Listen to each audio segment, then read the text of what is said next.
Anong sinabi mo? Buntis ka? Oo, Julio. Buntis ako at ikaw ang ama. Imposible, Daisy. Naging maingat naman tayo ah. Paano ka mabubuntis? Nandito na to eh. Harapin na lang natin. Di ba mahal mo naman ako? Sabi mo pa nga sa akin noon, handa kang pakasalan ako. Bakit parang hindi ka masaya sa balita ko? Dahil may pamilya ako. Ano?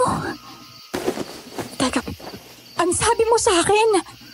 Na wala akong pamilya? Naniwala ka naman. Niloko mo ako? Ano naman ngayon? Nakinabang ka naman sa pera ko. Hayop ka! Sa tingin mo ba? Ipagpapalit ko ang asawa ko sa'yo? Hindi ka tayo sigurado kung ako ba talaga ang ama niyang batang dinadala mo? Isang bayarang babae, Daisy. Ilang lalaki na ang gumalaw sa'yo. Malay ko ba kung ibang lalaki ang nakabuntis sa'yo? Ang kapal na mukha mong sabihin yan. Alam mong tumigil na ako sa trabaho ko mula nung nagkaroon tayo ng relasyon. At sa tingin mo, naniniwala ako na tumigil ka na ka?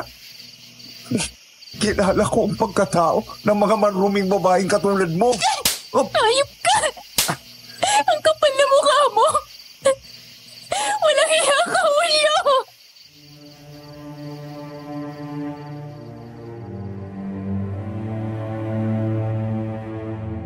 Nadurog ang puso ni Daisy sa mga sinabi ng kanyang kasintahan. Ni sa hinagap ay hindi niya inisip na masasabi nito ang mga bagay na yon. Kaya dahil sa galit niya ay paulit-ulit niya itong sinampal at pinagkahampas sa dibdib. Pero kahit anong gawin niyang pananakit dito ay hindi man lang nabawasan ng kahit konti ang sakit na kanyang nararamdaman. Hanggang sa natigilan siya nang bigla itong gumanti at sinampal siya ng sobrang lakas. Dahil dito, tumilapon siya sa lupa. Masayop kang babae ka. Gusto mo bang sirain ang buhay ko, ha? Sa tingin mo ba? Hayaan kita? Pinaniwala mo ko na mahal mo ko. Pero ang totoo, pinaikot mo lang ako sa mga kasinungalingan mo. Nagkamali ako, Daisy. Hindi ako dapat pumatol sa isang babaeng katulad mo. Ano bang naisip ko? Nagawa kong lukuhin ang napakaganda at napakatalino kong asawa para sa iyo. Di wala ka sa kalingkingan niya. Mababa kang klaseng babae. Huwag ka magmalinis, Julio. Ginusto mo rin ito. Talagang sasaktan mo ako? Kahit na alam mong dinadala ko ang anak natin. Hindi ko anak yan. Wala akong anak sa isang bayarang babae na katulad mo.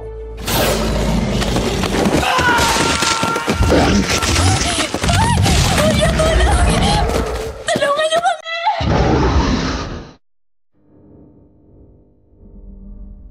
Laking gulat niya nang biglang lumabas mula sa kakahuyan ng isang mabangis na nilalang. Matangkad ito. Malaki ang pangangatawan, kulay putik ang balat at mahaba ang mga kuko. Kapansin-pansin rin ang matalim nitong mga mata at matulis na ngipin. Walang awa nitong sinugod si Julio at mabilis na kinain. Binuksan ng aswang ang tiyan ni Julio at animoy gutom na kinain ang laman loob nito. Halos mabaliktad ang sigmura niya sa kanyang nasaksihan. Pero naisip niya na kailangan niyang umalis kagad. Dahil nakasisiguro siyang sa oras na matapos na ito kay Julio ay siya naman ang isusunod nito. Mabilis ang tumayo at tumakbo ng mabilis.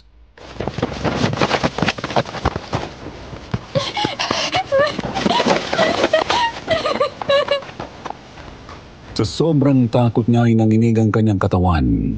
Habang tumatakbo ay hindi niya namalayan na isang bato na nakaharang sa daanan niya.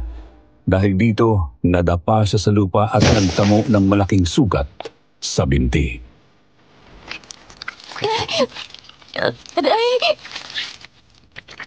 Impit siyang napaungol sa sakit. Pero sinika pa rin niyang tumayo upang makalayo na sa lugar na yon. Ngunit huli na ang lahat dahil nakita niya na ang aswang na tumatakbo palapit sa kanya. Nanlilisik ang mga mata nito. Naliligo pa sa dugo ng huli nitong biktima at tumutulo pa ang laway. Wag! Maawa ka! Layuan mo siya. Natigilan ang aswang nang marinig ang boses ng isang matandang lalaki. Puti na ang buhok nito, ngunit matikas pa rin ang pangangatawan. May hawak itong isang malaking itak na siyang ginamit nito upang sugurin ang aswang. Hindi na paghandaan ng aswang ang pag-atake ng matanda kung kaya't napuruhan ito agad. Sumirit ang napakaraming dugo sa kanang braso ng aswang.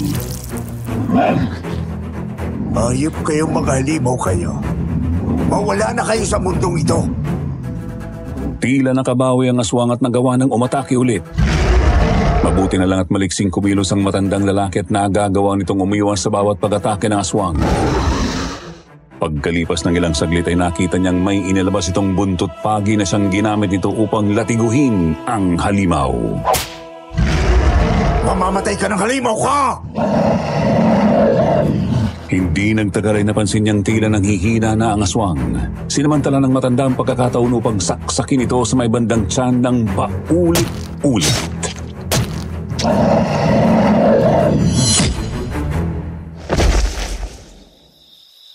Wala na ang aswang. Patay na siya. Ligtas ka na, Ineng. Salamat po. Halika. Doon ka na muna sa kubo ko. Hindi natin alam kung may kasama pa ang halimaw na ito. Kailangan kong makasiguro na ligtas ka na. Sino po kayo? Ako si Renato. Isa akong manunugis ng aswang. Huwag kang mag-alala, Ineng. Mapagkakatiwalaan mo ako. Hindi kita ilalagay sa kapamakan. Magandang araw, Sir Jupiter, at sa lahat ng mga nakikinig ngayon sa Kwentong Takip Silim. Ako po si Mark, isang call center agent at nakatira ngayon sa Quezon City. Ang kwentong gusto kong i-share sa inyo ngayon ay tunay na karanasan ng matalik na kaibigan ng nanay ko na si Daisy. Nangyari po ito noong 1978 sa isang liblib na baryo sa Negros Occidental. Isang bayarang babae ang nanay ni Daisy na nabuntis ng kanyang amang Amerikano. Pero dahil may sarili rin itong pamilya sa Amerika, hindi nito pinanagutan ng kanyang ina. Dahil dito ay basta na lang din siyang iniwan ng kanyang ina sa kanyang tiyahin. Ang alam nila ay nagpunta raw itong Cebu upang doon ipagpatuloy ang trabaho bilang isang bayarang babae. Sa kasamaang palad, naging malupit ang tiyahin ni Daisy sa kanya. Tinrato siya nito bilang isang utusan at nang magdalaga ay sapilitan siyang pinagtrabaho bilang isang bayarang babae upang makatulong raw sa kanilang kahirapan.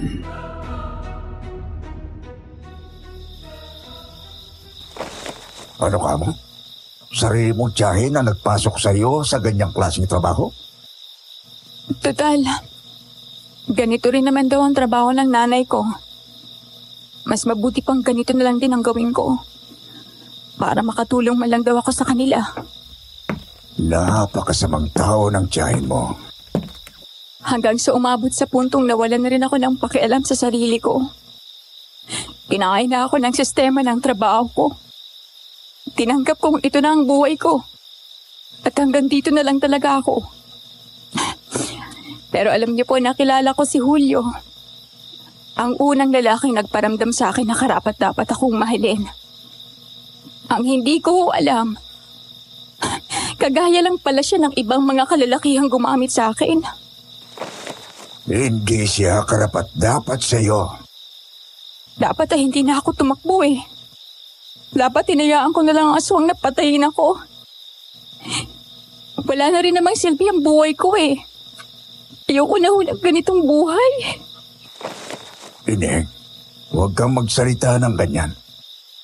Naiintindihan kong mahirap ang sitwasyon mo, pero hindi pa rin yan sapat na rason upang sumuko. Hindi na lang siya sumagot dahil alam niyang wala nang makakapagbago ng isip niya. Ginamot ng matandang lalaki na nagpakilala bilang si Mang Renato ang sugat sa kanyang binti. Napansin nito ang pananahimik niya kaya hindi na rin ito muli pang nagsalita. Ilang saglit ang lumipas ay may dumating na isang lalaki sa kubo. Matangkad ang lalaki, moreno at matipuno ang pangangatawan. Sa tansya niya ay mas matanda ito ng 5 o 6 na taon sa kanya. Ngayon lang po ako nagkaroon ng oras na umalis. Ang dami ko kasing inaskaso.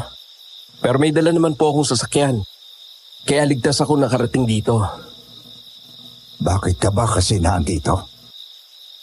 Pinapunta ako ni nanay dito para maghanap ng kasambahay. Alam niyo naman pong dumarami na ang mga pasyente ni nanay. Ako naman ay abala sa pangangasiwa ng palay namin.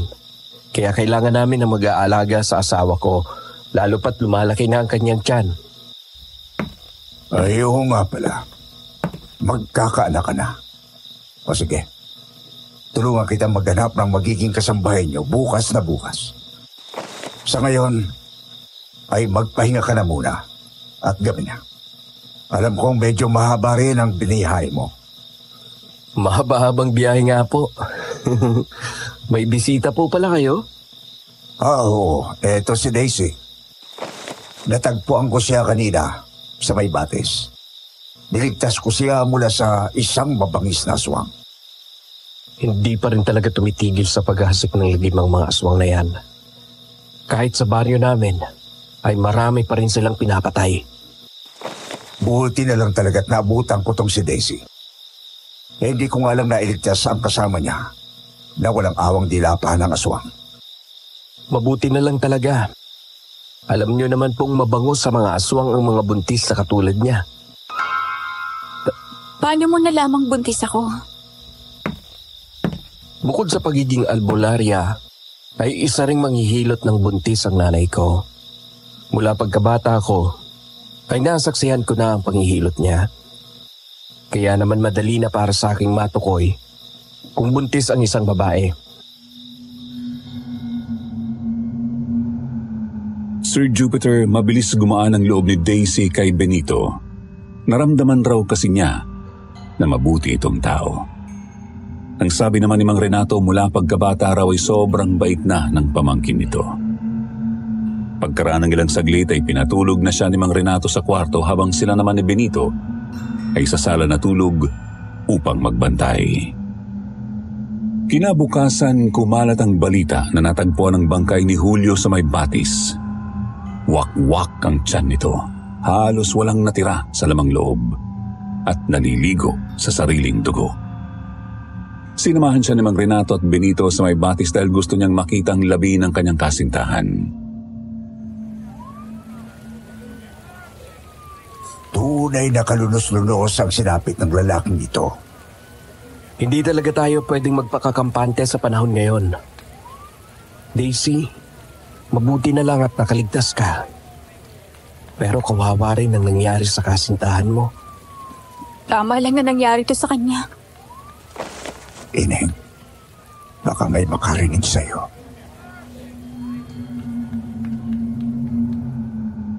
Muling bumalik sa isip ni Daisy ang panloloko ni Julio sa kanya. Naalala niya ang mga masasakit na salitang sinabi nito at pati na rin ang pananakit nito sa kanya bago ito sinugod ng aswang. Oo nga't kalunos-lunos ang sinapit nito pero hindi niya maiwasang isipin na kinarma ito sa kasalanang ginawa niya. Uuwi ka na ba talaga sa inyo? Oo. Tsaka kung hinahanap na ako ng tiyahin ko. Sigurado ka ba dyan, Ineng? Pwede ba't ikaw rin na nagsabing malupit ang tiyahin mo? Tsaka kung hindi siya matutuwa pag nalaman niyang nagdadalang tao ka. Teka, ano nga ba ang plano mo sa ipinagbubuntis mo? Bubuhayin ko po na mag-isang bata. Sino naman ang mag-aalaga sa'yo? Kaya ko naman pong alagaan ang sarili ko.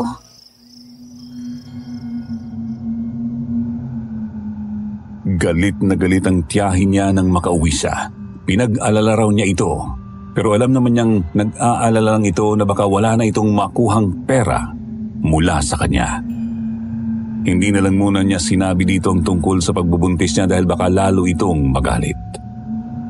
Samantala nakaabot naman sa kanyang balita na hindi raw paglalamayan si Julio at ililibing na lang agad ng mga kamag-anak nito.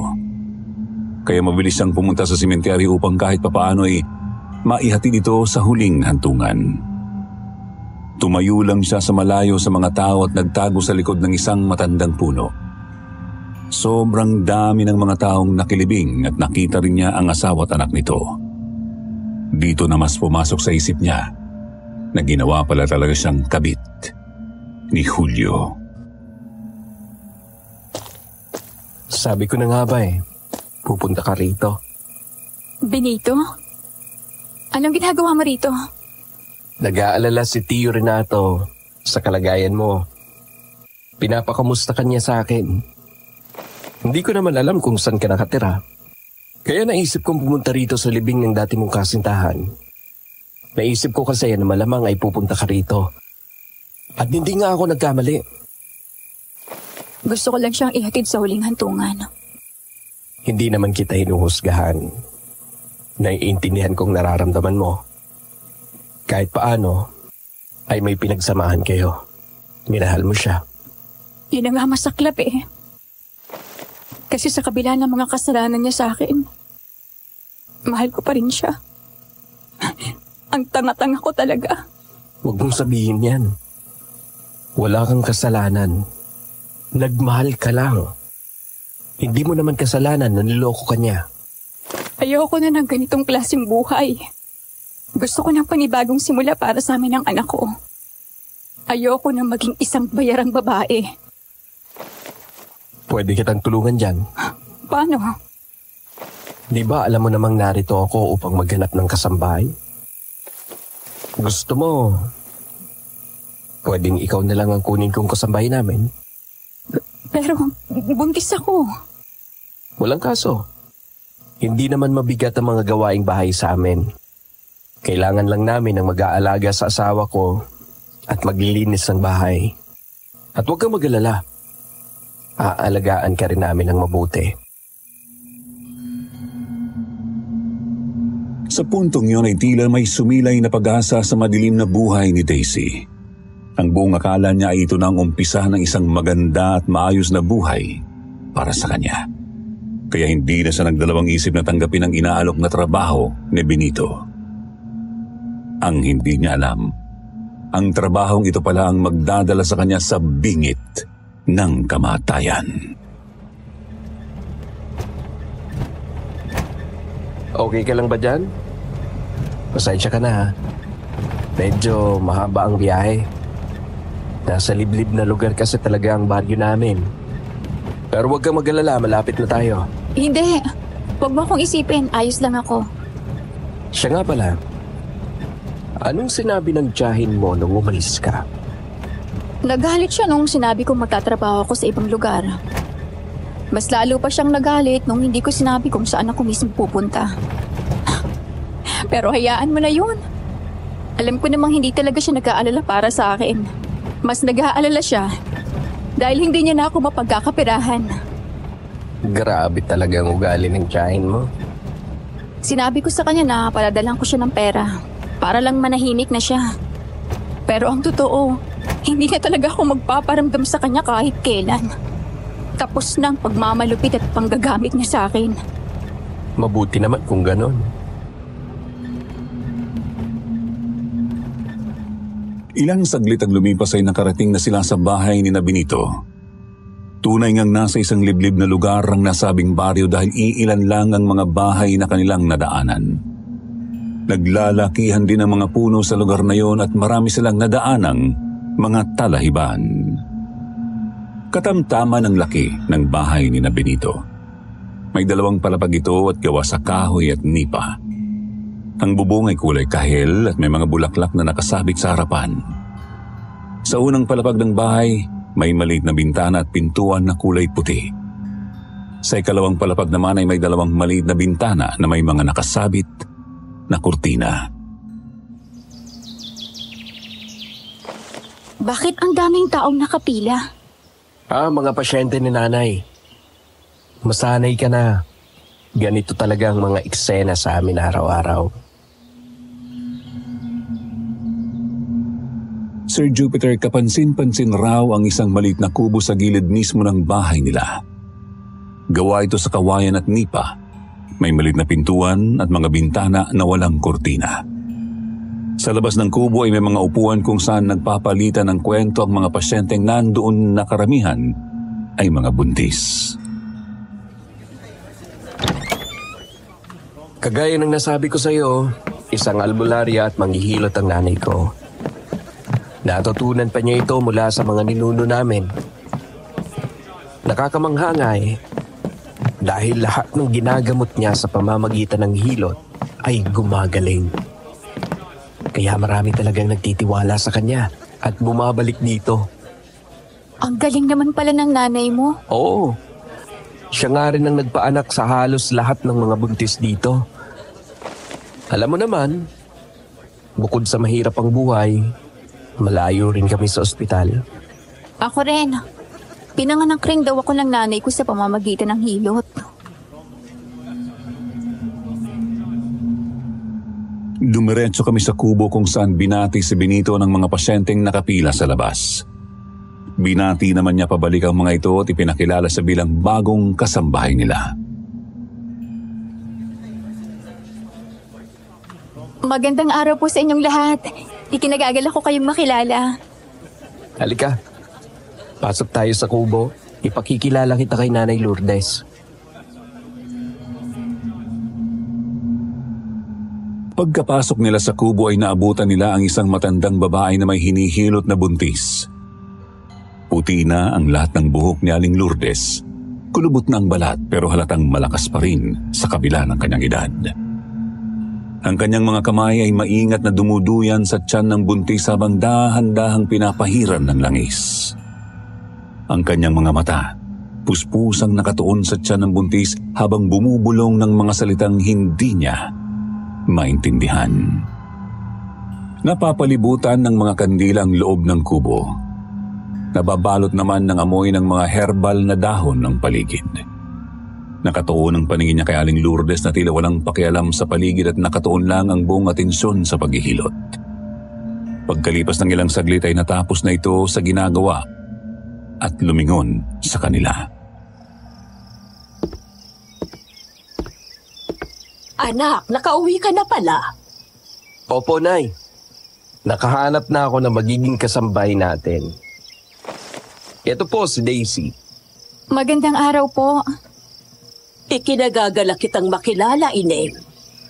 At maraming salamat sa pagtanggap ng trabahong ito. Walang anuman po. Siya nga po pala, Nay. Nagdadalang tao itong si Daisy. Kinuha ko pa rin siya dahil hindi naman mabibigat ang mga gawain niya sa bahay. Oo naman. Hindi ka namin pahihirapan, Ine. At ako bahala sa pagbubuntis mo. Huwag kang mag-alala. Hindi kita pababayaan. Salamat po. Sige po. Punta na kami sa bahay. Alam naming abala pa kayo sa paghihilot. Ang dami pang nakapila sa labas. Iniwan na nila si Aling Lourdes at pumasok na sa bahay. Inilagay niya muna ang mga dalang gamit sa magiging kwarto niya pagkatapos noon ay umakyat na sila upang puntahan ang may bahay ni Benito.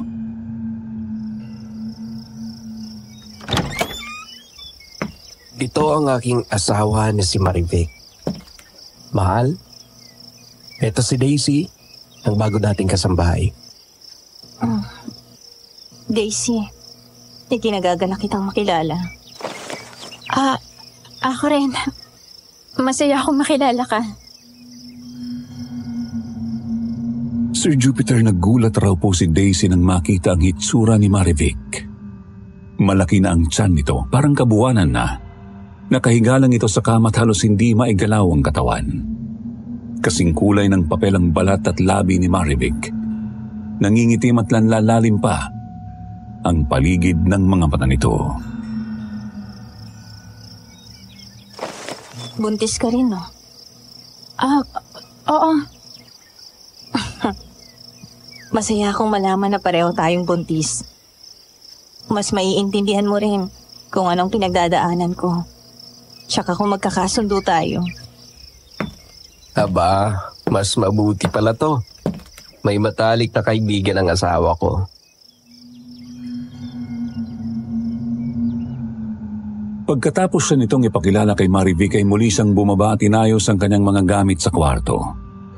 Nagpahinga rin siya ng konti tapos ay naglinis na siya sa may sala. Bandang 5:00 naman ng hapon ay nagtungo na siya sa kusina upang magluto. Nabanggit kasi ni Benito kanina na maaga raw silang naghahapunan. Nagluluto siya noon ng pritong isda nang lapitan siya ni Benito. Kumusta ka naman dyan, Daisy? Ayos lang ako. Huwag ka masyadong magpapakapagod, ha? Oo naman. Huwag kang mag-alala sa akin. Marahil ay nagtataka ka sa kondisyon ng asawa ko. Medyo. Nahihiya lang ako magtanong kasi baka ayaw mong pag-usapan. Hindi, ayos lang. Maselan lang talaga ang pagbubuntis ng asawa ko. Kaya siya ganun. Unang pagbubuntis niya rin kasi ito. Pero ang sabi naman ni nanay, wala raw kaming dapat na ipag-alala. Maayos daw ang kalagayan ng asawa ko at makakapanganak rin daw siya nang walang kahit anong problema. May tiwala naman ako kay nanay dahil matagal niya nang alam ang mga ganitong bagay.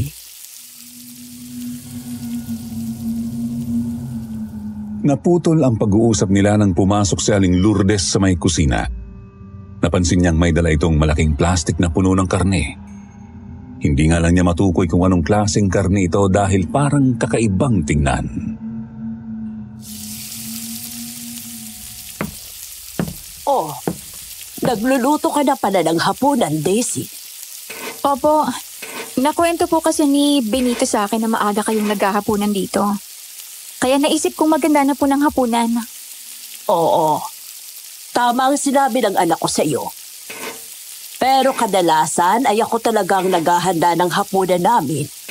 Ganitong oras ko kasi ginagawa ang paboritong sopas ng manugang ko. Tama. Ang specialty ni nanay na paboritong-paborito ni Marvick. Ako nang tatapos nitong piniprito mo, Daisy. Salamat O siya, sige na. Iwan niyo muna ako at magluluto na ako.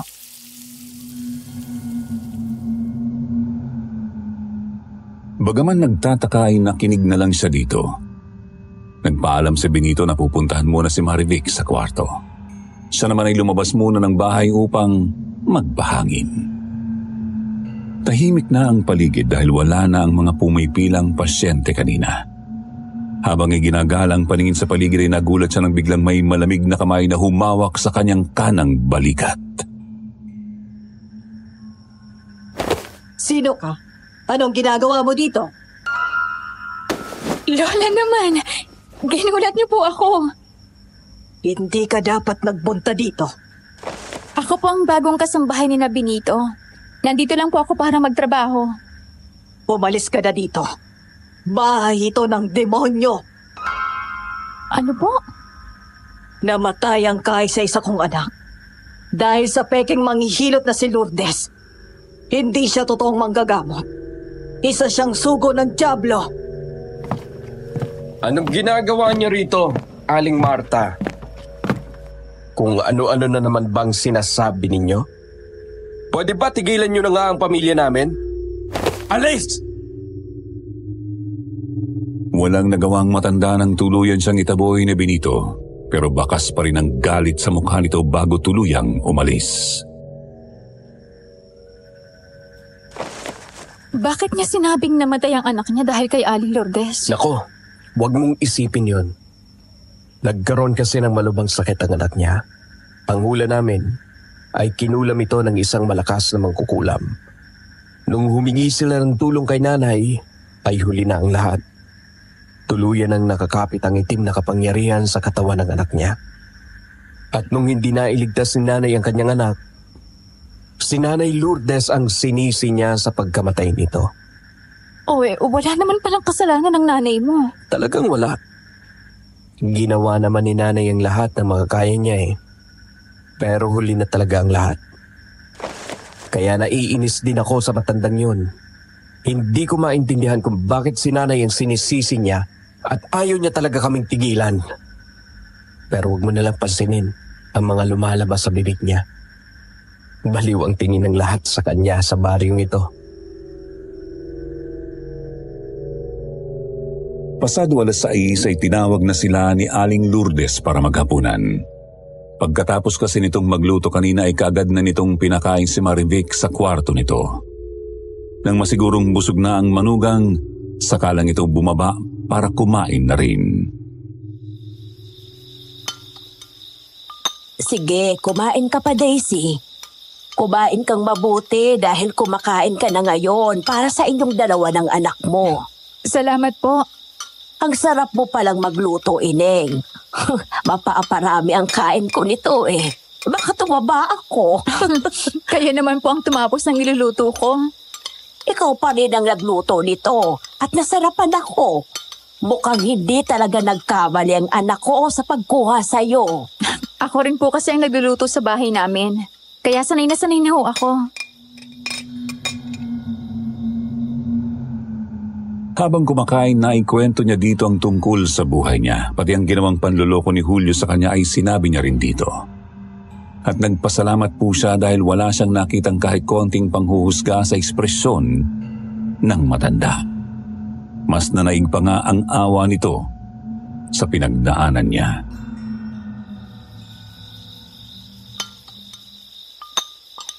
Naiintindihan kong nararamdaman mo, Ineng. Hindi yan madali. Ako man ay pinalaki rin ng mag-isang anak ko. Niloko rin kasi ako ng ama nitong si Benito. Hindi ko nakilala ang ama ko kahit kailan. Pero wala naman akong galit na itinanim sa puso ko para sa kanya. Sobra-sobra din kasi ang pagmamahal ni nanay sa akin. Kaya kahit kailan ay hindi ko naramdaman na may kulang sa buhay ko. At nakasisiguro akong ganyan din ang mararamdaman ng anak mo pag pinalaki mo siyang puno ng pagmamahal. Opo. Mamahalin ko po ang anak ko. Sisiguraduhin kong hindi niya daranasin ang mga mapapait na bagay na dinaanas ko sa buhay. Kumakain na pala kayo. Mahal, akala ko tulog ka na. Bakit? May kailangan ka ba? Gutom ka pa ba? Ay halika, saluhan mo kami. Opo, Nay. Medyo nagugutom pa ako.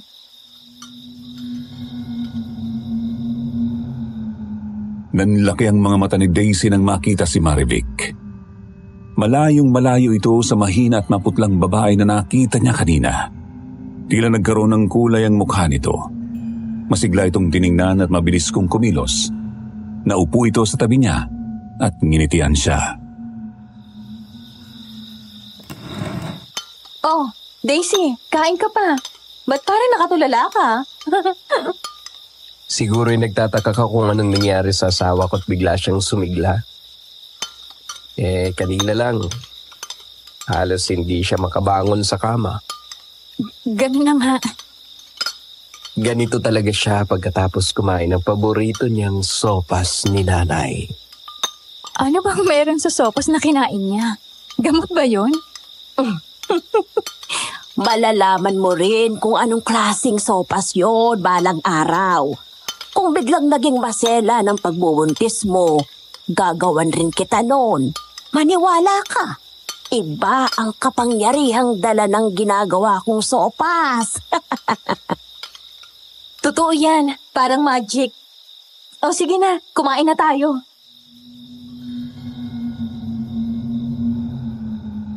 Nanahimik na lang si Daisy at itinuloy ang pagkain. Pero hanggang sa natapos silang maghapunan ay hindi pa rin nawala sa kanyang isip ang biglaang pagbabago ni Marivic. Hindi siya lubos na makapaniwalang bigla na lang itong sumigla ng dahil lang sa isang sopas. At kung totoo man yun, ano naman ang meron sa sopas ni Aling Lourdes para kaagad na gumaling si Marivic? Ang mga bagay na ito ang tumatakbo sa kanyang isip habang naghuhugas ng pinggan ng gabing yon. Hindi kaya binibiro lang nila ako? Imposible namang gamot ang sopas na niluto ni Aling Lourdes. Kahit kailan ay wala pa akong naririnig na sopas na may kakayahang gumamot ng sakit. Napahinto si Daisy sa kanya ginagawa nang makarinig ng isang sanggol na umiiyak. Iginala niya ang paningin sa paligid pero wala siyang nakita kahit na sino. Isa pa nakakapagtaka dahil wala namang sanggol sa loob ng bahay. kaya hindi niya may paliwanag kung kaninong sanggol yung umiiyak. Naisipan niyang tingnan kung may tao ba sa labas. Sakto namang pagkalabas niya ay huminto na rin ang tunog ng umiiyak na sanggol. Pero may isang bagay na kumuha ng kanyang atensyon. Bakit maliwanag sa may kubo? Akala ko nagpapahinga na si Aling Lourdes sa kwarto niya. Dahil sa pagtataka ay naisip niyang pumunta sa kubo upang sumilip kung sino ang naroon. Baka kasi may magnanakaw doon. Pero nanlaki ang mga mata niya sa kanyang nakita nang sumilip siya sa may bintana. Tiisin mo lang, matatapos na ito. Iho, pakihawakan ng nobya mo, tagpupumiglas eh. Mahihirapan akong hilutin siya kung ganito. Hinihilot ni Aling Lourdes ang isang dalagang sa hula niya ay nasa 16 anyos pa lang ang edad. May maliit na umbok sa tiyan ng babae. Halatang buntis. Hinahawakan naman ito ng isang lalaking kasing edad lang nito. Pinahira ni Aling Lourdes ng langis ang tiyan ng dalaga at dahan-dahang pinagpatuloy ang paghilot. Sa umpisa ay marahan lang ang galaw ng mga kamay nito hanggang sa unti-unti nang dumidiin. Habang tumatagal, mas lalong umatungal sa sakit ang dalaga. Diyos ko, anong ginagawa ni Aling Lourdes sa dalaga? Ineng, tiisin mo ang sakit. Ayaw mo pang maging isang ina, di ba? Ayaw mong itakwil ka ng pamilya mo. Ang sabi mo, marami ka pang pangarap na gustong abutin at makakasagabal ang bata sa mga plano mo sa buhay. Kaya kung gusto mo talagang mapalaglag ang batang ito, titiisin mo ang sakit. Nilalaglag ni Aling Lourdes ang sanggol sa pamamagitan ng hilot. Hindi niya na kayang tumingin pa dahil awang-awa siya sa dalaga. Kaagad siyang tumalikod at kumaripas ng takbo pabalik sa bahay. Tinapos niya agad ang kanyang mga hinuhugasan pagkatapos ay pumasok na siya sa kwarto.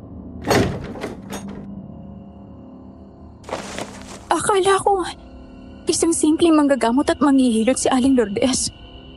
Pero, ginagamit niya rin pala ang kaalaman niya sa hilot upang magsagawa ng aborsyon. Diyos ko, anong klaseng pamilya ba itong pinasukan ko? Hindi kaya't nasa panganib na ang buhay ko. Sino yan? Daisy, ako to. Ikaw pala yan. Bakit may iuutos ka ba? Wala naman. Kakamustahin lang sana kita. Ayos naman ako. Katatapos ko lang maghugas ng pinggan dito. Eto, naghahanda na ako sa pagtulog. Si Marific, kumusta? Nagpapahinga na. Daisy, ano kasi? Nakita kitang nakatayo sa labas ng kubo kanina. Ano kasi, nagtaka ako nang makita kong maliwanag sa kubo. Ang alam ko kasi ay tulog na si Aling Lourdes. Kaya naisip kong tingnan kung sinong nandun. Baka kasi may magnanakaw na nakapasok. Pero... Nakita mo na siguro ang madalas na ginagawa ni nanay paggabi. May nilalaglag siyang sanggol sa pamamagitan ng hilot. Oo. Isa ring abortionista si nanay. Pero wag mo sana siyang husgahan. Sa maniwala ka at sa hindi, sinusuri muna ni nanay ang sitwasyon ng isang buntis bago niya ito hinihilot. Kailangang may mabigat na rason ang isang ina na magpapalaglag bago niya ito hinihilot. Pero, hindi pa delikadong ginagawa niya. Mukha kasing nasasaktan yung babaeng hinihilot niya. Masakit naman talaga yan. Lalo pa tradisyonal na hilot ang ginagamit ni nanay para sa abortion. Pero magtiwala ka lang sa kanya. Kabisado niya ang ginagawa niya. Sa huli ay hindi na lang siya nagsalita pa. Ayaw rin kasi niyang sumama ang loob ni Benito sa kanya. Nangako rin siya dito na ililihim niya ang kanyang nalalaman. Maraming salamat, Daisy. Ayaw naming may maraming makaalam ng mga bagay nito. Hindi naman kasi lahat ay bukas ang isip at kayang intindihin ang ginagawa ni Nanay. Maliman ito sa paningin ng maraming tao. Pero gusto lang naman ni Nanay na makatulong. Naiintindihan ko. Sige. Yun lang naman ang gusto kong sabihin. Pasensya ka na kung naistorbo kita. Pagpahinga ka na.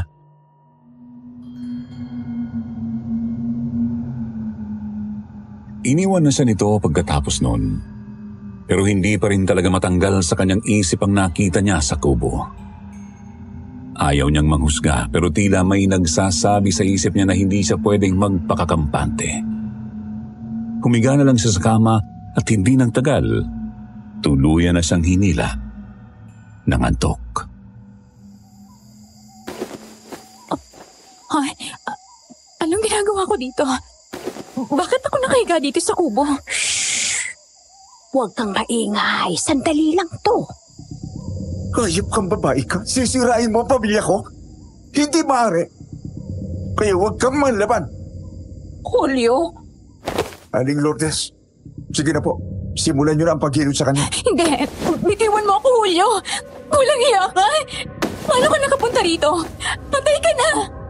Sinadya mong magbuntis dahil umaasa kang maangkin mo ako. Pero diyan ka nagkakamali, Daisy. Mahal ko ang pamilya ko. At hindi ako makapapayag na masira kami ng dahil lang sa isang kagaya mong kalapating mababa ang lipad. Hayop ka! Kung umusta kay parang hindi mo ginustong na magitan sa ating dalawa. Ang kapal na mukha mong magbalinis! Ineng, lalo ka lang masasaktan kung magpupimiglas ka. Tama na. Aling Lourdes, maawa naman po kayo sa akin, oh. Huwag niyo po itong gawin. Alam niyo naman po kung anong pinagdaanan ko, di ba? Pasensya na, Ineng. Pero kailangan ko itong gawin. Aling Lourdes, wag po! Huwag ka nang magpumiglas! Hindi ko hayaang mabuhay ang batang yan! Tama na! Huwag niyong saktan ang anak ko! Wala kayong karapatang gawin to sa amin! Aling Lourdes, tama na! Maawa kayo sa akin! Nasasaktan na ako! Tumahimik ka, sabi! Aling Lourdes, ano nangyayari sa inyo? Bakit nag-iibang itsura niyo? Diyos ko! Isa kang aswang!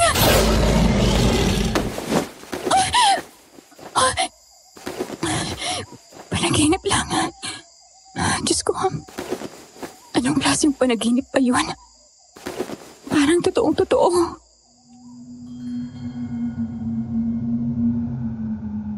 Tumayo siya nang makaramdam ng matinding pagkauhaw.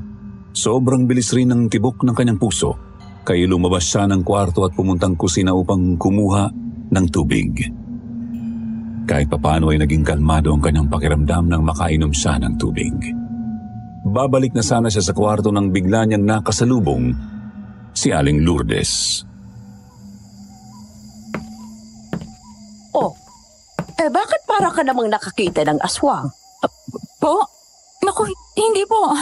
Pasensya na po, nagulat lang po ako. Nagbibiro lang ako. Sana pumasok ka sa kubo kanina. Alam ko namang nasa labas ka lang at nagmamasid. Pasensya na po. Hindi ko po sinasadyang makiusyoso. Ano ka ba? Hindi ako galit. Medyo nag-aalala nga ako eh. Alam ko kasing hindi pangkaraniwang bagay ang nakita mo. Sigurado akong nagulat ka nang makita mo ang ginagawa ko. Medyo nga po. Pero sana'y buksan mong yung isipan, Ineng.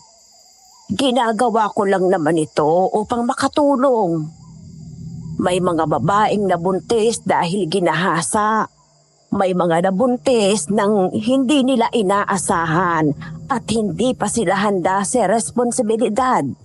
At may mga nabubuntis naman sa murang edad at marami pang gustong makamtan sa buhay. Sila ang mga tinutulungan ko. Dahil ayokong mapasubo sila sa isang sitwasyong hindi naman nila gusto.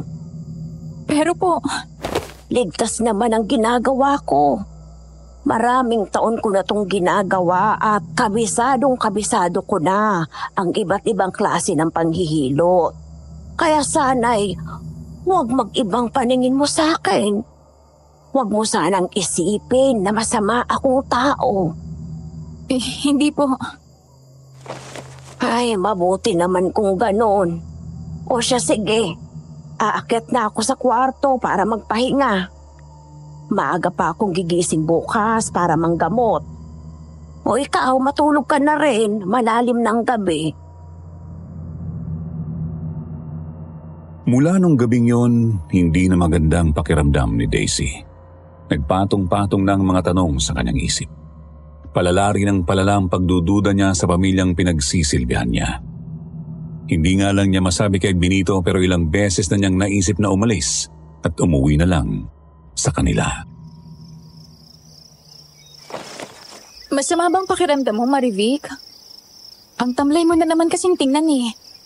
At saka halos hindi mo nagalaw itong niluto ko sa'yo. Pasensya ka na. Huwag mo sanang isipin na hindi ako nasarapan sa luto mo. Wala lang talaga akong gana. Pero kailangan mo pa rin kumain. Pilitin mo kahit konti lang. Isusuka ko rin naman eh. Mas mabuting wag ko na lang munang pilitin ang sarili ko. Siya nga pala. Nakaalis na mga asawa ko? Oo. Maagang pumunta sa bukid. Hindi ka na niya ginising para magpaalam kasi mahimbing pang tulog mo kanina.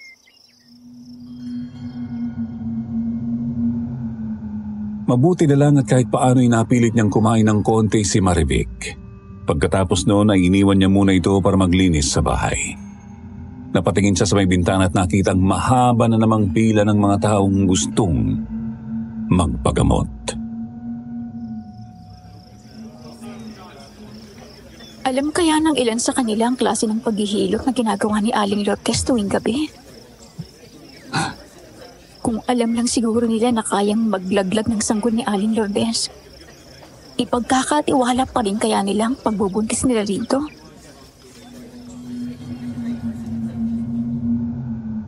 Nag-iwan siya ng tingin sa mga nakapilang buntis at itinuon na lang ang kanyang atensyon sa paglilinis. Pero ilang saglit ang lumipas ay natigilan siya sa kanyang ginagawa nang biglang dumating ang isang hindi inaasahang bisita. Oh, Daisy, kumusta ka na? Mang Renato? Ako nga. Ba't para ka naman kakita ng bulto? Masaya akong makita kang muli. Hindi ko lang po inaasahan na darating kayo. Matagal ko na rin kasing iniinda itong pananakit ng kasukasuhan ko. Kaya naisip ko magpahilot sa kapatid kong si Lourdes. At saka, naisip ko na magandang pagkakataon na rin ito upang madalaw ka at makumusta. Hindi siya nakapagsalita. Naisip kasi niya na kung alam din ba ni Mang Renato ang tungkol sa pagiging aborsyonista ng kapatid nito. Tumatanda na talaga ako kung ano-ano na lang ang nararamdaman kong sakit sa katawan. Alam mo na, lagi akong nakakaengkwentro ng mga aswang. Bukod sa suot kong anting-anting. Dapat ay panatilihin ko ring malakas ang aking katawan. Ayaw mo kasing makinig sa akin na itigil mo ng panunugis ng mga aswang. Tumatanda ka na at balang araw, hindi nakakayanin ng katawan mo ang kumalaban sa kanila kahit na may anting-anting ka pa. Ang tigas ng ulo mo, Renato. Ate, nandiyan ka na pala. Oo, iniwan ko muna saglit ang mga pasyente ko nang makita kong nandito ka. Alam ko na kasi agad kung anong kailangan mo. O sige, maupo ka dyan at hihilutin kita.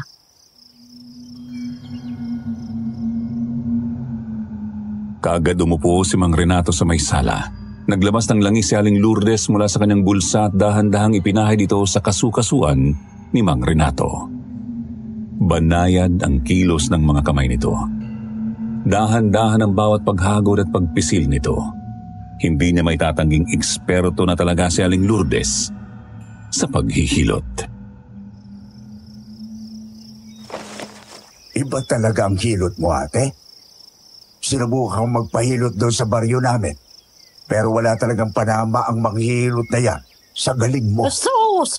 Huwag mo na akong bulahin. Hindi rin naman talaga kita pagbabayarin dito sa hilot ko eh. Si ate talaga, oh. Pero seryoso ako. Itigil mo ng pagtugi sa mga aswang. Baka yan pang ikamatay mo. Hindi ka na bata, Renato. Ate, ginawa ko ng bisyon sa buhay. Ang puksain ang mga halimaw na yan. Hanggang sa huling hininga ko, lalabanan ko sila. Ay nako, ewan ko sa'yo. Hindi ka naman ipinanganak para maging tagapagligtas ng mundo. Ayos lang yan.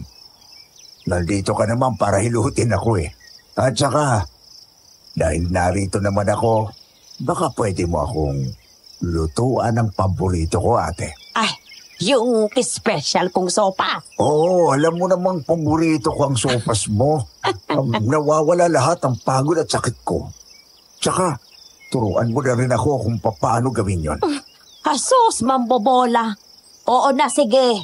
Gagawan kita ng sopas mamaya. Ilang saglit lang ay natapos na sa paghihilot si Aling Lourdes kaya bumalik na ito sa kubo. Nang silang dalawa na lang ni Mang Renato ang naiwan sa sala ay naisip niyang kausapin ito.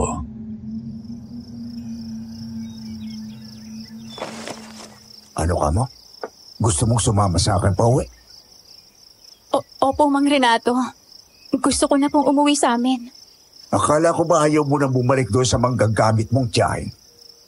Basta po, pinag-isipan ko na itong mabuti. Desidido na ho akong umuwi. Gagamitin ka lang ulit ang tiyahin mo. Tiyak rin akong magagalit siya pag nalaman niyang buntis ka. At pagkatapos mong manganak, ay pipilitan ka na naman niyang bumalik sa dati mong trabaho.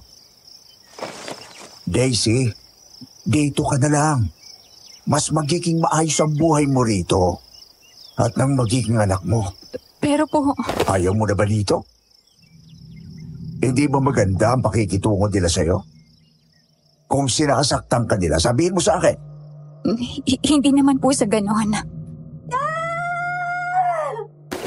Si Maribik yun na. Bakit siya sumisigaw? Puntahan natin. Mabilis silang tumakbo paakyat ng kwarto ni na Maribik at naabutan nila itong namimilipit sa sakit. Sigaw ito ng sigaw habang hinahawakan ng tiyan. Lumuluha na ito sa sakit. Maribik, ano nangyayari sa'yo? Diyos ko, Ineng. Mangangana ka na ba? Sopas! Kailangan ko ng sopas. Tawagin niyo si nanay. Sabihin niyo sa kanyang gusto ko ng sopas. Ano? Hindi mo ba ako naririnig? Ang sabi ko, pagawan mo ako ng sopas kay nanay. Ang sakit-sakit ng tiyan ko, hindi ko na kaya. Hirap na ako. At tabi, ako nang bahala sa kanya. Nay, tulungan niyo ako. Shh, kumalma ka. Kinuha ni Aling Lourdes ang langis mula sa kanyang bulsa at marahan itong ipinahid sa tiyan ni Maribik. Pagkatapos nung ay marahan itong pumikit, bumulong ng mga salitang halos hindi niya marinig at sinimula ng paghilot sa tiyan ng manugang. Magaling na maghilot ang ate ko. Kita mo na? Kumakalma na ngayon si Maribik. Gumagaan na ang kanyang pakiramdam. Unti-unting nanahimik si Maribik at parabang bumibigat na ang talukap ng kanyang mga mata. Ilang saglit lang ang lumipas ay tuluyan itong nakatulog na parabang hinihele ng bawat haplos ni Aling Lourdes sa kanya.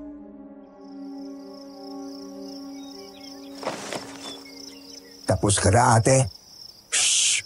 Huwag kang maingay. Baka magasing si Maribik. Halina kayo. Lumabas na tayo. Hayaan na muna natin siyang magpahinga. Kinagabihan, maaga silang naghapunan. Pagod si Aling Lourdes sa buong araw na panggagamot. Si Benito naman ay pagod rin dahil buong araw itong nasa sakahan. Pinasalamatan nito si Aling Lourdes dahil sa ginawa nitong pagtulong kanina kay Marivic. Mabilis silang natapos kumain ng hapunan at pagkatapos noon ay umakyat na ang mag-ina sa kanya-kanya nilang kwarto. Muli ay silang dalawa na naman ang naiwan ni Mang Renato. Kaya kinuha niya ng pagkakataong iyon upang ipagpatuloy ang naputol nilang usapan kanina. Sige na po, Mang Renato. Isama niyo na po akong pauwi. Bakit ba parang desperada ka makauwi? Para bang natatakot ka sa kanila? Ano ba talaga ang ginawa o sinabi nila sa iyo? At nagkakaganito ka? Wala po silang ginagawang masama sa akin. Basta, gusto ko lang po talagang umuwi. Natatakot po ako sa lugar na to. Hindi na ako komportable rito. Nakakainsulto ka namang magsalita. Ano bang akala mo sa kapatid at pamangkin ko? Mga limaw? Hindi po. Ay sila na nga itong nagmamalasakit sa iyo. Tapos ngayon, gusto mo na silang iwan agad? Hindi mo man lang ba naisip kung ano ang mararamdaman nila? Mang Renato. Hindi siya nito pinagsalitang muli at mabilis na tinalikuran. Dahil dito wala na rin siyang nagawa kundi ang pumasok sa kanyang kwarto at matulog. Pero sa loob-loob niya, hindi pa rin siya nawawala ng pag-asa na magbago ang isip nito. At kung ayaw naman siya nitong isama sa pag-uwi, siya na lang mismo ang aalis sa bahay na yon. Wala rin naman silang magagawa upang pigilan siya sa kanyang gusto.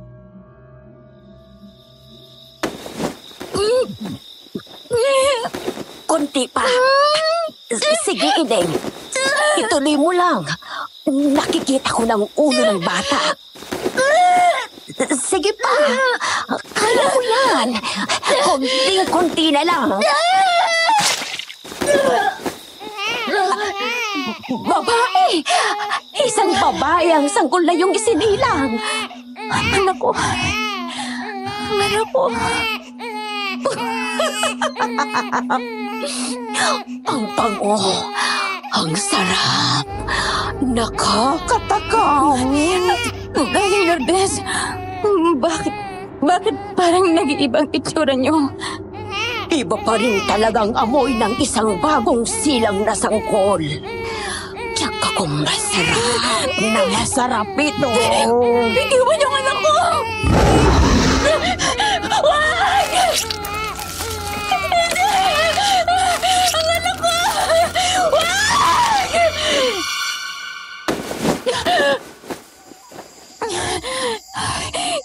Isang masamang panaginip na naman. Marivic? Ano ginagawa mo dito sa kwarto ko? Kailangan ko ang tulong mo. Anong klaseng tulong? Nangingitim na naman po ang paligid ng mga mata ni Marivic. Hinawakan nito ang kanyang braso kaya naramdaman niya kung gaano kalamig ang mga kamay nito. Nanginginig pa ito, nanghihina at parang nagugutom. Kailangan ko ang anak mo. Ano? Teka, huwag mong hawakan ang tiyan ko. Marivic, kinakabahan ako sa'yo. Gutom na kami ng batang nasa sinapupunan ko, Daisy. Maawa ka. Tulungan mo kami. Hindi kita maintindihan. Mahal, bakit ka lumabas ng kwarto mo? Anong ginagawa mo rito? Pinakikiusapan ko si Daisy. Isa rin siyang ina kaya alam kong maiintindihan niya ako. Maawa ka sa akin. Hindi ba, Daisy? Tama na yan. Daisy, Ineng, tulungan mo nga kaming dalhin itong si Marivic sa kusina. Pakakainin natin to at alam kong gutom lang siya. Sige po.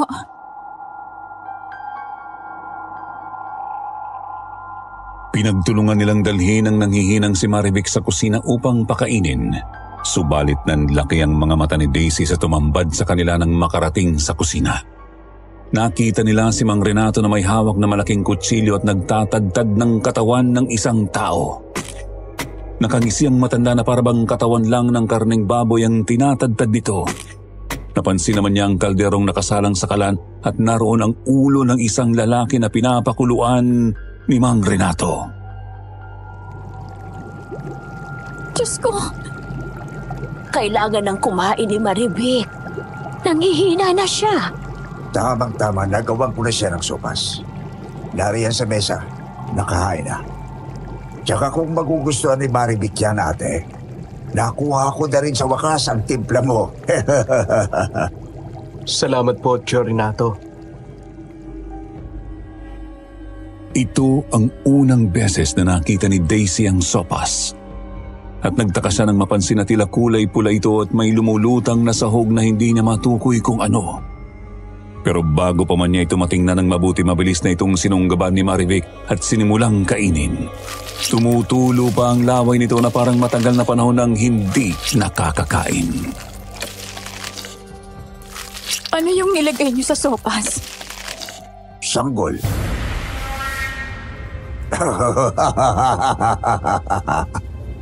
Huwag kang mag-alala. Hindi kami literal na pumatay ng bata para gawing sahog sa sopas. Ritos lang yan. Ano? Bakit? Pero itong tinatad ko at yung ulo na pinakuluan ko, halata naman sigurong tao yan, di ba? Bakit niyo ito ginagawa? Hindi pa ba halata? O baka alam mo na ang sagot sa tanong mo? At natatakot ka lang aminin ito sa sarili mo dahil alam mong napapaligiran ka namin. Nay naman, masyado niyong tinatakot si Daisy. Huwag kang mag-alala. Hindi ka namin sasaktan. Oras na makuha na namin ang kailangan namin mula sa iyo, pwede na tayong bumalik sa normal. Anong kailangan niyo sa akin? Ganito kasi yun, Daisy. Mahirap ang sitwasyon namin sa ngayon. Kailangan namin ng tulong mo. Kita mo naman, maselan ang pagbubuntis ng aking asawa. Buntis na kasi siya nung mahawa siya sa pagiging aswang. At dahil dito, naging aswang na rin ang aswang na dinadala niya. Iba ang lakas ng batang aswang. Kaya laging nangihina si Marivic ay dahil inuubos ng sanggol naming anak ang lahat ng kanyang lakas. At ang sopas kong may espesyal na sahog, ang tanging nagpapalakas sa kanya. Pero, dugo pala yung nasa sinapupunan ko. Bakit niyo pinag-iinteresan ang anak ko? Hindi na yan mahalaga. Pwede na naming ihalo ang dugo ng anak mo sa sopas. Kaya isagawa na natin ang aborsyon ngayon mismo. Hindi. Hindi ako papayag. Mang Renato, tulungan niyo naman ako. Di ba kayong tumutugi sa mga aswang?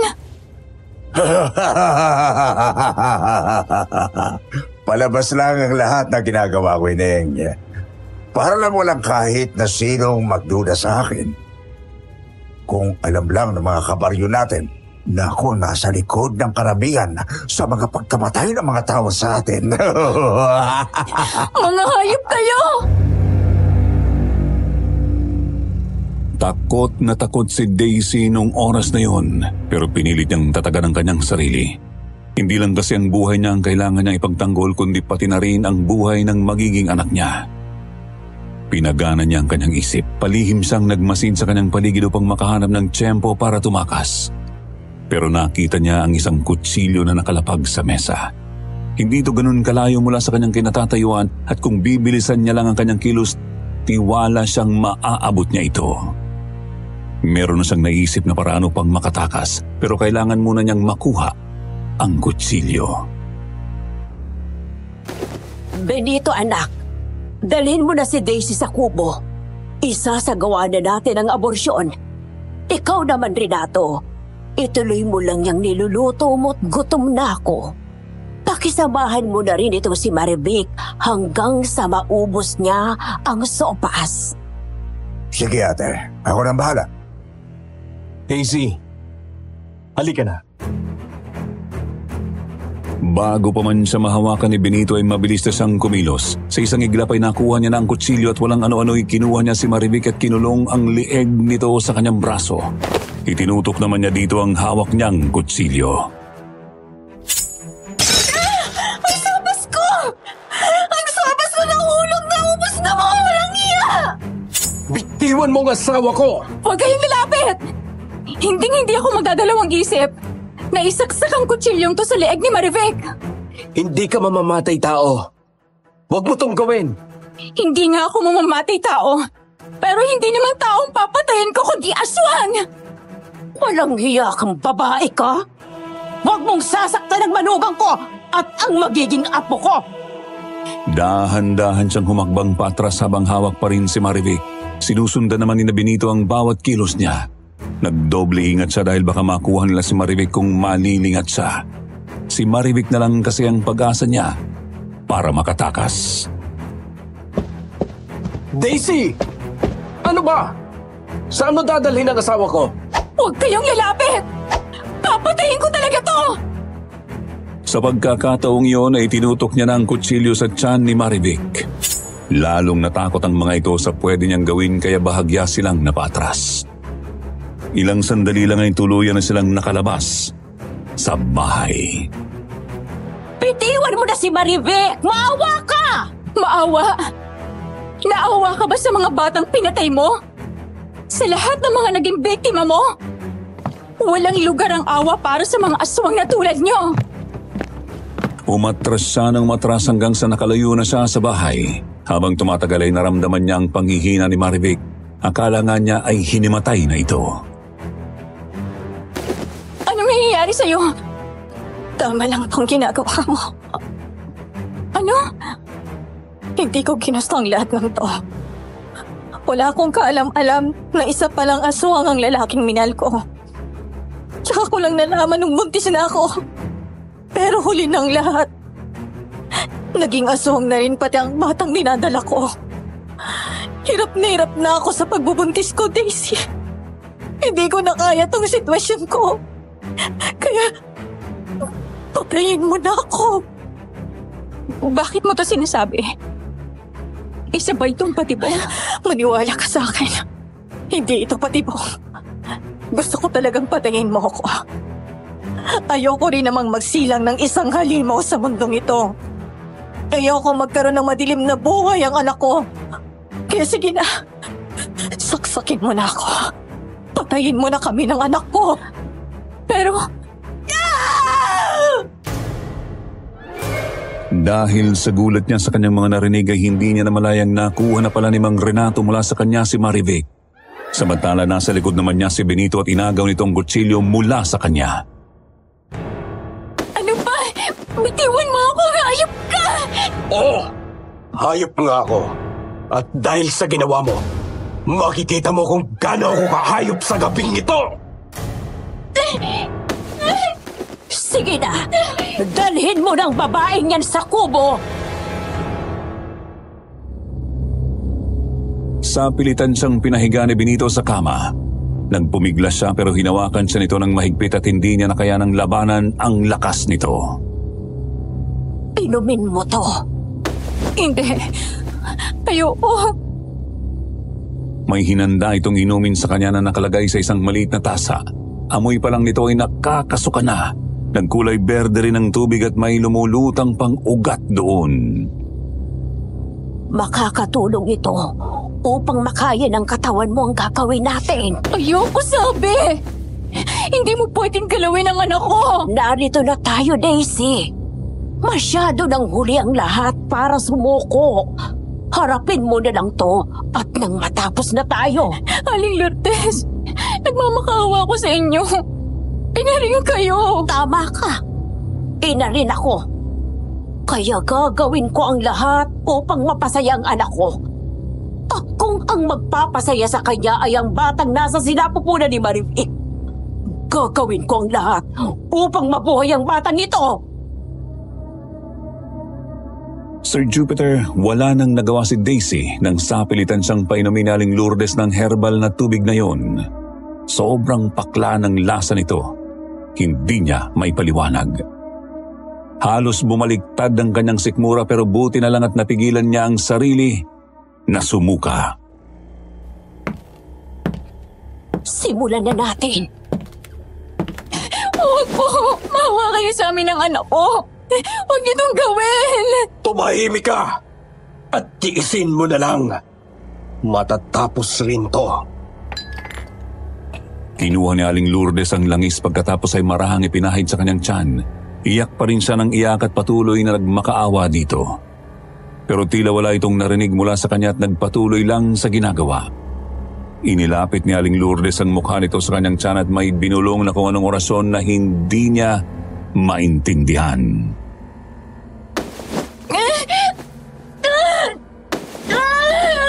Tiisin mo! Tumihilap ang tiyan ko! Ang sakit! Hindi ko na kaya! Habang bumubulong ng orasyon ay dahan-dahan namang kumilos ang mga kamay ni Aling Lourdes.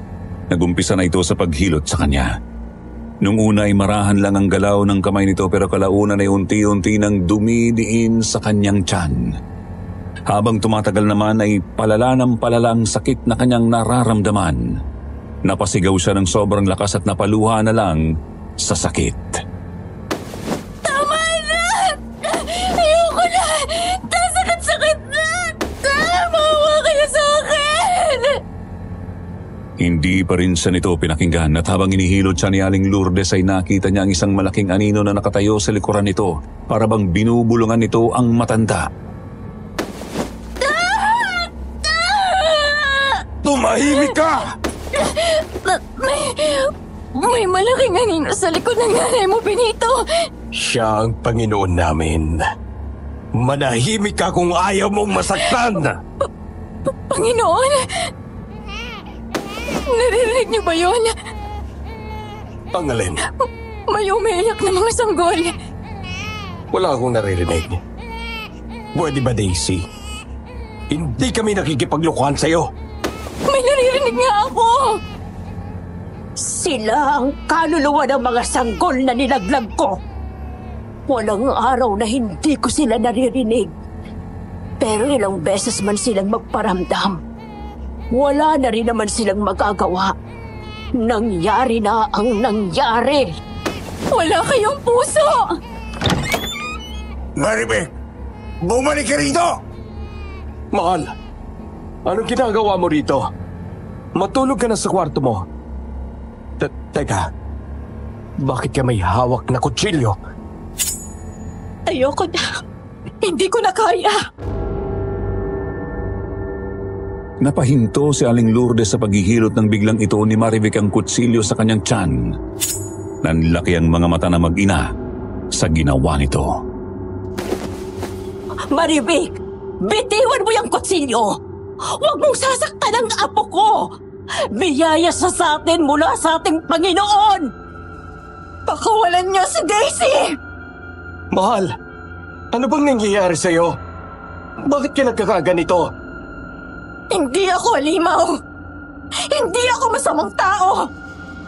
Pero ang dami nang nadamay ng dahil sa pagbubuntis ko. At ngayon, pati si Daisy ay nalalagay sa kapahamakan ng dahil sa akin. Mahal, alam mo naman kailangan natin itong gawin, di ba? Bakit? Para mabuhay at maging malakas ang aswang na nasa loob ng sinapupunan ko. Makinig ka sa akin. Kayo ang makinig sa akin! Pakawalan niyo si Daisy! Kung ayaw niyong patayin ko ang batang to! Dahan-dahang lumuwag ang pagkakahawak ni Benito sa kanya hanggang sa tuluyan na nga siya nitong pinakawalan. Mabilis ang tumayo at nilapitan si Marivic. Patawarin mo ako, Daisy! Hindi na dapat umabot sa ganitong lahat! Halika na. Umalis na tayo rito. Isasama kita. Hindi! Wag mong gagalawin ang asawa ko! Sige na, Daisy. Umalis ka na. Pero paano ka?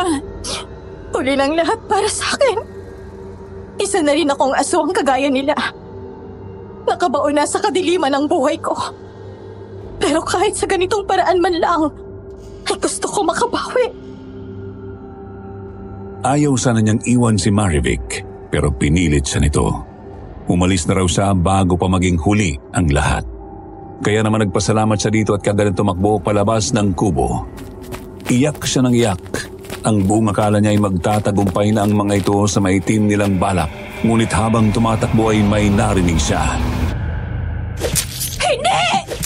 Hanggang ako!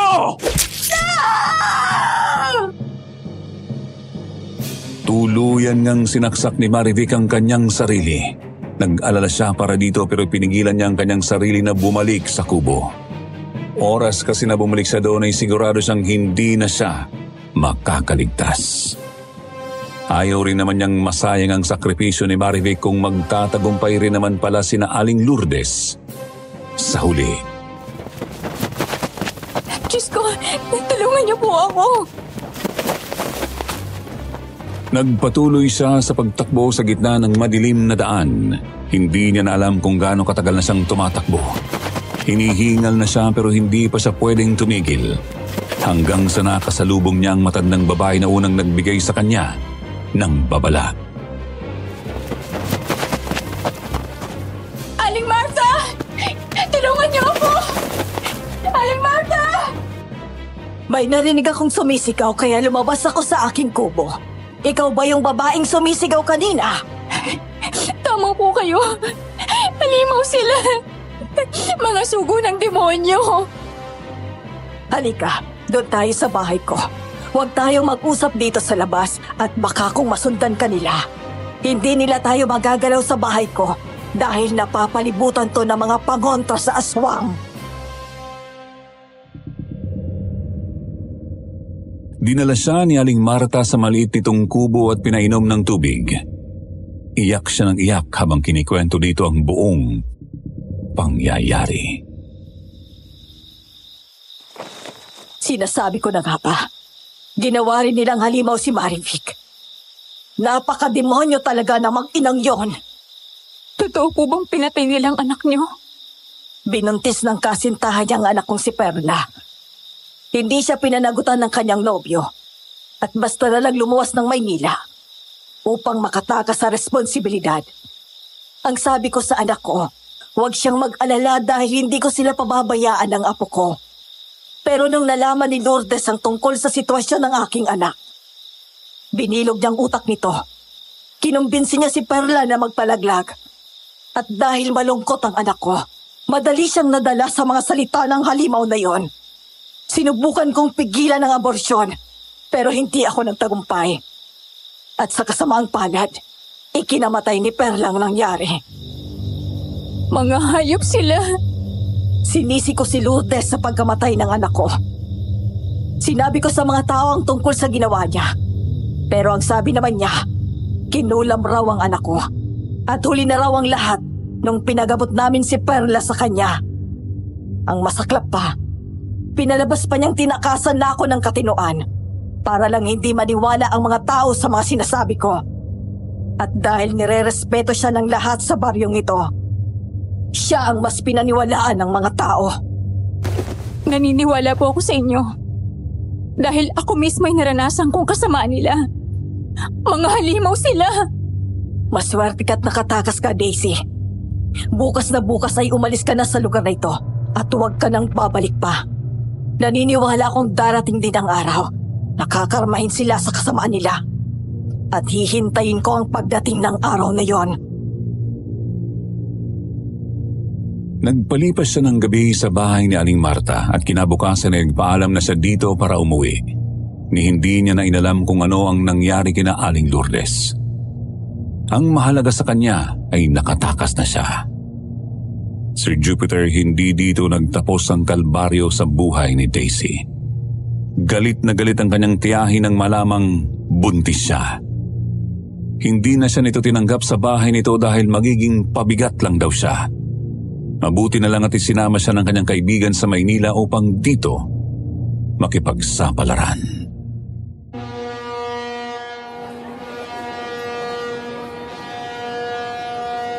Anak, palalakihin kita ng mag-isa, pero puno ng pagmamahal.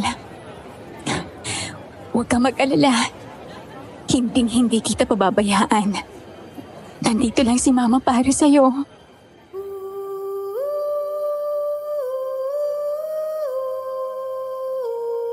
Dito na nga po sa Maynila nakahanap ng trabaho si Daisy at dito na rin siya nanganak.